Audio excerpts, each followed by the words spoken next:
security guard abducted and bashed. Fire destroys Toowoomba business. Cracking down on smugglers. This is Win News Late Edition. A security guard was abducted at gunpoint by 3 men in the early Monday morning on the Sunshine Coast. The trio bashed the officer before dumping him on the side of the road. This is the remote spot at Obi Obi where the security guard was dumped and left for dead. His ordeal began at 4 a.m. on the Noosa Karoi Road when 3 men in a ute dragged the officer out of his car at gunpoint. During the journey, demands were made of the security officer for his weapon and cash. With one of the trio driving the security officer's car, the others followed in the ute to Kinnaman Creek Road before bashing the guard unconscious. When he awoke, he staggered to this nearby farmhouse, the violence shattering rural peace. It's fairly quiet. Ambulance officers were called to Obi Obi at 8 a.m. this morning. They transported the security guard to Nambour General Hospital. He has severe head injuries and is still undergoing CAT scans. His workmates today declined to talk. Police have descriptions of the offenders. Mid-20s, 175 centimetres tall, medium build, with long greasy hair. A second is in his 40s, short and chubby, with a grey beard. Samil Muirhead with News. A tragic end to the Queen's birthday long weekend. Just this afternoon, a young man believed to be in his 20s was killed in a head-on collision along the Bruce Highway just south of Gympie. It was the worst possible end to the Queen's birthday long weekend. When we arrived here, there's 4 vehicles involved. We had 3 entrapments, and we do have a fatality. He's believed to be a Gympie man in his early 20s, the sole occupant of this Holden Commodore. The head-on collision happened at about 2:40 this afternoon on the Bruce Highway, 7 kilometres south of Gympie. The impact forcing this RAV4 back up onto the embankment, trapping the driver and passenger. It probably took us a good 15 minutes to release the 2 out of 1 vehicle. One of the occupants was taken by ambulance to the Nambour General Hospital, the other flown by helicopter. Until this afternoon, only 1 person had lost his life on the state's roads, an elderly pedestrian at 8 Mile Plain. 9 people were killed on Queensland roads during the same period last year. There are still 6 hours until the official holiday period ends. It's not known whether speed or fatigue contributed to this accident. Police have issued a warning for all motorists to adhere to the fatal 4. Kim Avosavac, Win News. Fire has swept through a Toowoomba city business, destroying everything in its path. 4 officers were injured as crews desperately tried to extinguish the blaze at Philip Collins Retrovision. The fire was so confined, the only evidence the store was alight was from the black smoke billowing through the roof. Emergency services called to the Ruthven Street store just after 10 this morning. Their efforts to extinguish the fire immediately hampered. Unfortunately, the fire was so intense, the smoke and heat drove us back. We had trouble finding the seat of the fire, and due to this, the fire escalated. And officers forced to break down the door to gain access, again pushed back by thick smoke. 4 firefighters treated for smoke inhalation at the scene.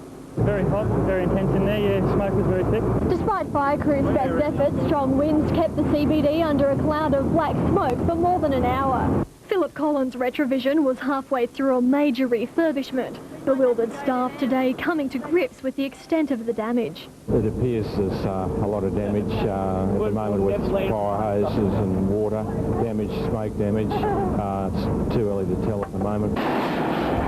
It took crews almost 3 hours to control the fire, the clean-up expected to go into the night. Neighbouring businesses suffered minor smoke and water damage. Remarkably, the upstairs section of the Retrovision store was still intact. And while it won't be business as usual for Philip Collins tomorrow, staff can rest assured. Just to hang in there and we'll get on top of it. Yeah. And we're planning a beautiful store and it won't dampen our spirits. Investigations into the cause of the fire are continuing. Lisa Chalk, Win News. The federal government says an illegal immigrant crackdown in the Torres Strait will benefit everything from quarantine to health. In a preemptive strike, the government's removed the area from Australia's migration zone. rendering it useless to people smugglers. In simple terms, it's about ensuring Thursday Island doesn't become another Christmas Island. It's been very, very effective on Ashmore Reef. We've had no illegals going there since December. Acting on intelligence that Torres Strait could be next, the federal government has clipped the area from our so-called migration zone. For people smugglers, it deems the strait virtually untouchable. Exclusively for the purpose of immigration, they are deemed not to be on Australian soil. No longer a legal entry point, asylum seekers landing on any of the strait's string of tiny islands will forfeit the right to normal refugee processing. They'll be deemed illegal from the start with no chance for review. It really discourages people smugglers from using that route because they know they will not get any outcome. A technicality at best, it's still an effective tool in the all-out effort to stunt the illegal boat people trade by further limiting smugglers' options. But it's not just about illegal migration, by the way. This is about health issues. It's about quarantine because none of these boats are checked before they land. Damien Murphy, Win News. The Health Minister's proposal to fix the medical insurance crisis has been labelled as too little, too late. At a rural doctors' conference in Townsville, Health Minister Wendy Edmund addressed extended coverage and the consideration of tort law reform. But the Rural Doctors Association says solutions need to be in place within the next few weeks or it will be too late. President Dr. Marilee Frankish says 50% of private doctors who deliver babies in public hospitals in small towns, such as Ingham, will stop procedures unless the problem is rectified. The wife of Trans-Tasman yachtsman Britton Holland has slammed race organisers for not keeping her informed when her husband was feared lost at sea. Holland sailed into Mooloolaba early Saturday morning after losing radio contact a week before. Tired, hungry and looking a little worse for wear, this is how Bretton Holland celebrated his 30th birthday and the completion of his first solo yacht race. I came through the gates at Mooloolaba there, at the entrance, and everyone was saying, "You're alive, you're alive." Holland set out from New Plymouth in the Trans-Tasman yacht race on Monday, the 27th of May. 5 days later, he lost all contact with the outside world. All my batteries had somehow got confused and discharged themselves. And that was that. There was no chance of me making any reports to anybody, telling me I was that. Last Thursday, the only other two competitors arrived safely in Mooloolaba just 12 minutes apart. But Holland had started 19 hours behind them, and race organisers weren't concerned. Neither was their Auckland adventurer. No, I was more concerned about my family, actually. And they were equally concerned about him.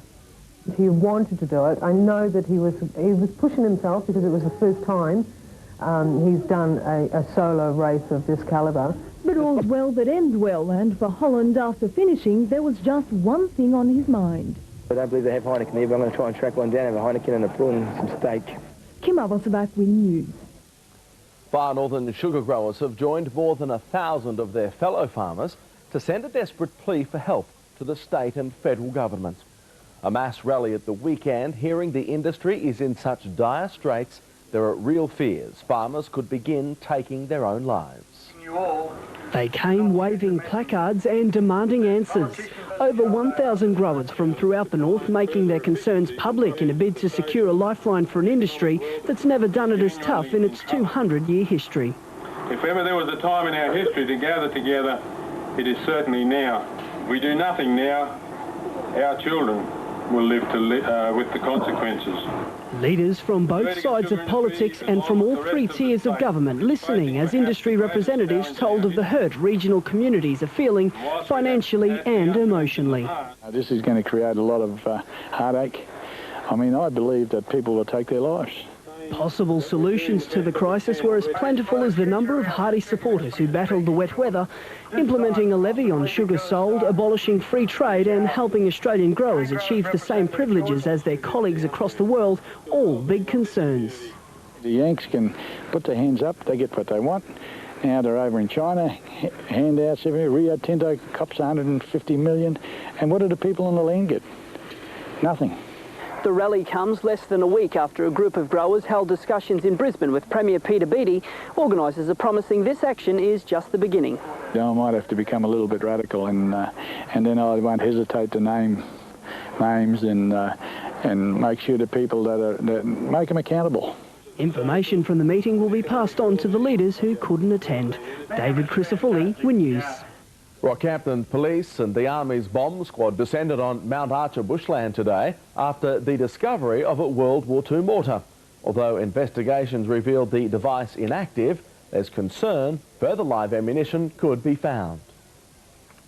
A father and son bushwalking at the base of Mount Archer came across the suspect device around 1 yesterday afternoon. An Army bomb squad was immediately dispatched from Brisbane, police guarding the scene throughout the night. First light and most of the morning was spent turning away enthusiastic bushwalkers.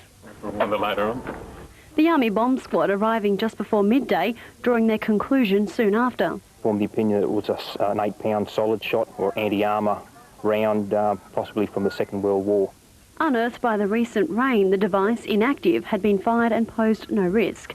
Police believe during the war years this portion of the Berserker Ranges may have been used as a military training ground, prompting concerns further old and even live ammunition could be found.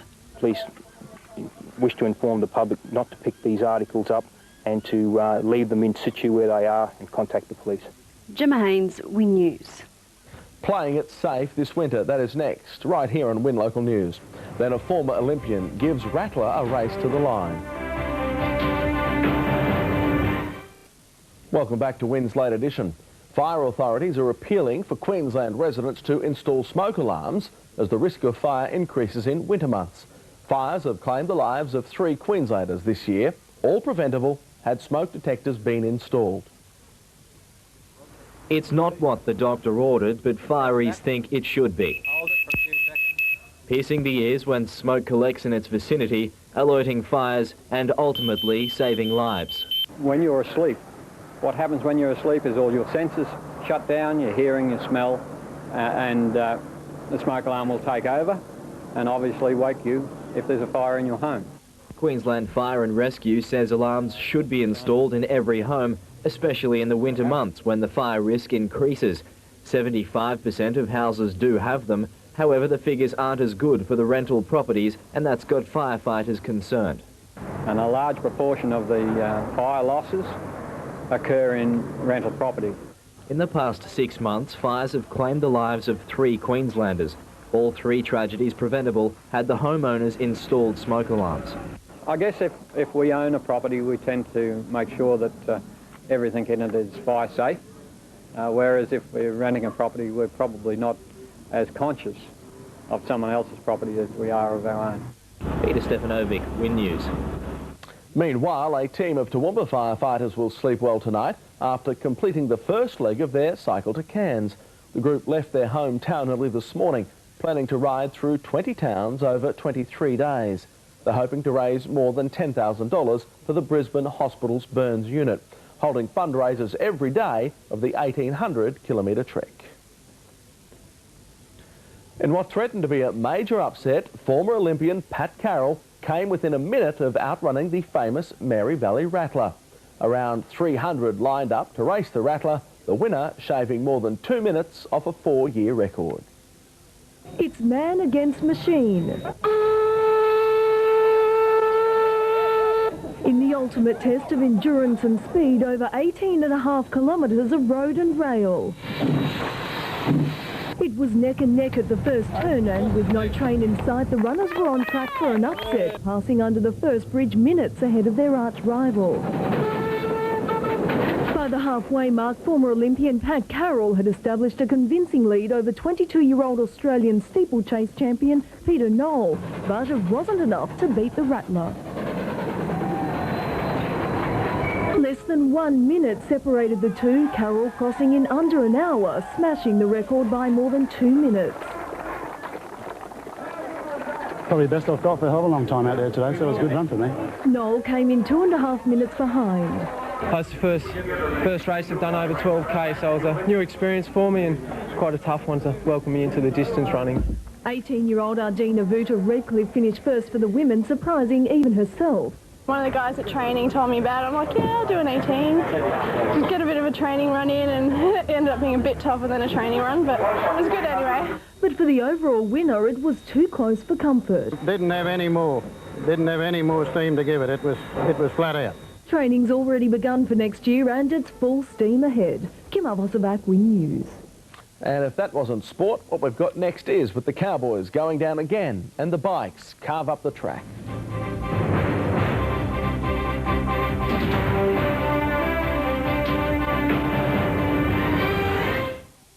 Time for sport now on Win Local News. Worrying times for North Queensland, with the club missing an opportunity to move up the ladder with a 28-point loss to the Auckland Warriors. The Cowboys trailed 28-0 at the break. Only improved defence in the second prevented a cricket score. A mistake before the kick-off, but it was the broadcasters rather than the players, with the wrong Murray appearing as the coach of North Queensland. But John Buttigieg quickly took the blunders onto the field with poor handling on the second tackle. In the following set of 6, it was one of Queensland's heroes on Wednesday night that got first points. Marsh now, scheming from dummy half, it goes straight through. Less than 5 minutes later, and it was the Cowboys' defence out wide that proved brittle. Ali Lawatiti making it 10-0 by barging over. Mistakes from both sides kept the score static for the following 20 before Lawatiti put the Warriors up by 16 as some senior Cowboys went to sleep on the line.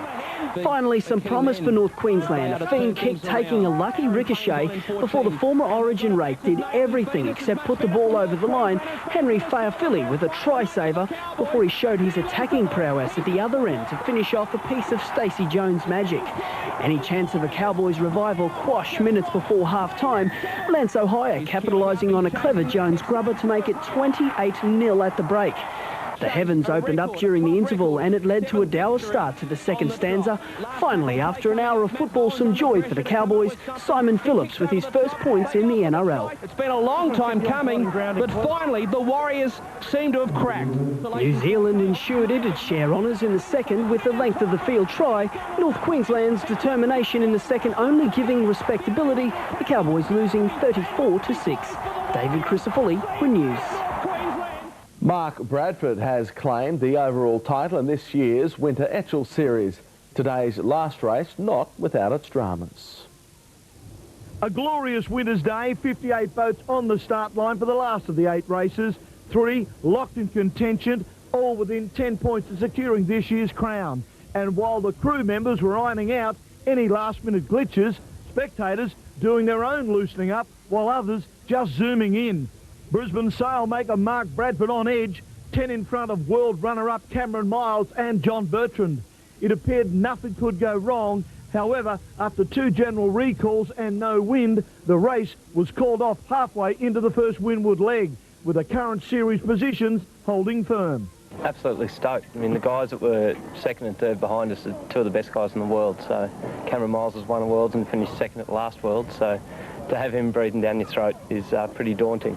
It was a case of deja vu, Bradford's crew avenging last year's disappointment of losing the title after leading into the last race of the series. Last year, leading into the last race, we ended up making a bad decision or 2, and that cost us the series, so we don't have to lie awake at night sleeping about that anymore. No resting on their laurels, the organisers already planning for the biggest 18 months in the club's history. Nationals, or the Australians in January, we'd be expecting 80. And I think that by the time the winters come around next year, that's this regatta next year, which is 1 year before the Worlds, we would expect about that number again, I think. The North is home to 8 new state champions tonight, following the state long track motocross titles. Riders from throughout Queensland battling to become the best from the 50 to 500cc divisions.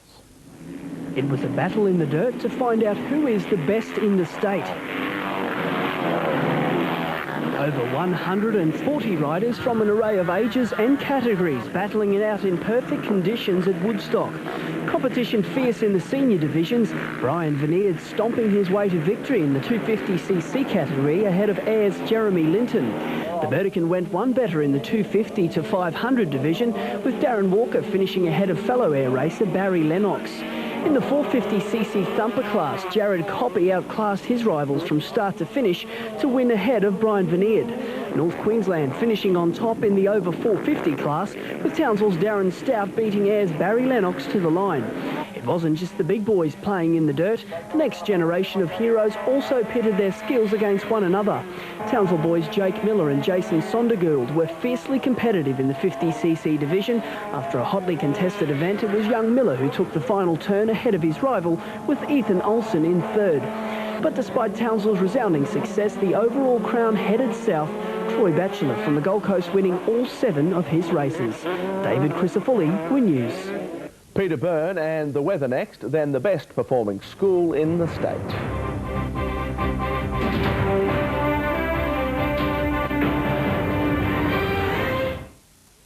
Good morning, Weather Watchers. Okay, through most parts of Queensland, probably the temperature well below 12 degrees at the moment, except for all areas north of about Townsville. Righto, tonight we have the typical winter pattern. It's one of many typical winter patterns, but the high is currently situated well up over the continent and will continue tracking west to east, actually a succession of highs coming through over the next 4 to 5 days.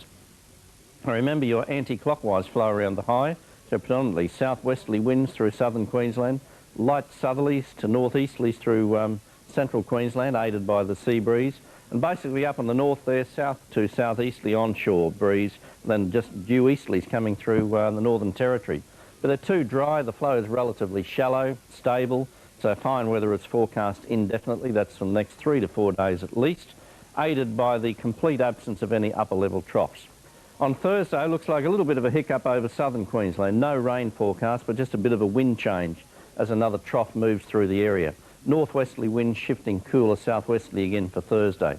Isolated light frosts away from the coast tomorrow morning, and that should be the pattern for several days at least. Righto, tomorrow's temperature range include Emerald 6 to 24. To the northeast, Townsville lies 14 to 26. And to the south-southeast of Townsville lies Bundaberg with a temperature range of 9 to 23.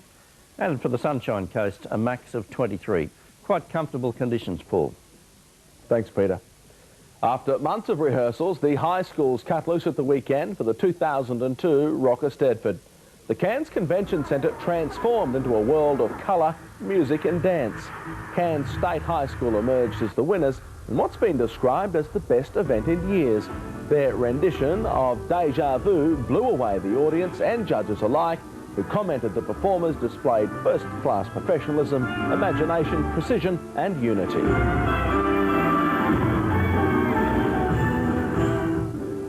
Lots of precision and unity going on right there. Malanda State High and Ingham came in second and third. Organisers of the event say every performer from every school was of the highest standard. They all should be very proud. We're sure they are. That's it from us all here at Win. Good night.